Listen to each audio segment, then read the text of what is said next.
లో ఈ పొగ వెళ్ళిపోవడం ఖచ్చితంగా 2-3 రోజులు హెల్త్ కండిషన్స్ మానిటర్ చేయాలని అక్కడ ఉన్న వైద్య సిబ్బంది పవన్ కళ్యాణ్ గారి కుటుంబానికి ఇచ్చిన సమాచారం మేరకు సేఫ్గా ఉన్నారు. అయితే ట్రీట్మెంట్ కొనసాగించాలి, ఎక్కడ ఇబ్బంది లేకుండా అక్కడ అన్ని విధాలుగా స్థానికంగా ఉన్న వైద్య సిబ్బంది వారి కుటుంబ సభ్యులందరూ కూడా జాగ్రత్తగా చూసుకుంటున్నారని సమాచారం రాష్ట్ర ప్రజలందరూ కూడా అందించమని పవన్ కళ్యాణ్ గారు చెప్పడం జరిగింది. ఈ సందర్భంలో దేశవ్యాప్తంగా చాలామంది మన రాష్ట్రం నుంచి కూడా అనేక నాయకులు, గౌరవ ముఖ్యమంత్రి గారు, భారతదేశ ప్రధాని నరేంద్ర మోడీ గారు కూడా ఇంతకుముందే పవన్ కళ్యాణ్ గారితో మాట్లాడి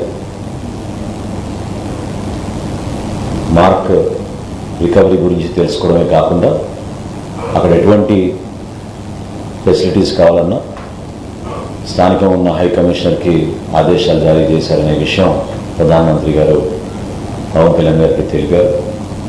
మనస్ఫూర్తిగా ప్రధానమంత్రి గారికి జనసేన పార్టీ నుంచి, మా పార్టీ అధ్యక్షుడు పవన్ కళ్యాణ్ గారి నుంచి ఆయనకి ప్రత్యేకంగా ధన్యవాదాలు.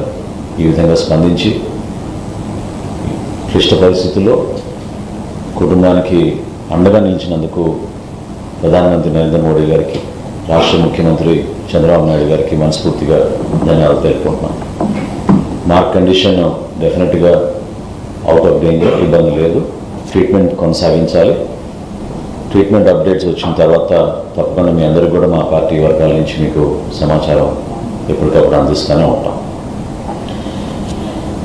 ముఖ్యంగా ఈరోజు ఢిల్లీ పర్యటనలో భాగంగా ఉదయం food corporation of India managing director Ashutosh గారిని కలిసి ఖరీఫ్ మాసంలో ఏ విధంగా రాష్ట్ర వ్యాప్తంగా 37 లక్షల మెట్రిక్ టన్నుల ధాన్యం కొనుగోలు చేశాం, రైతాంగానికి 8,300 కోట్ల రూపాయలు 24 గంటల్లోపే చెల్లించిన విధానం గురించి ఆయనకి వివరించడం జరిగింది.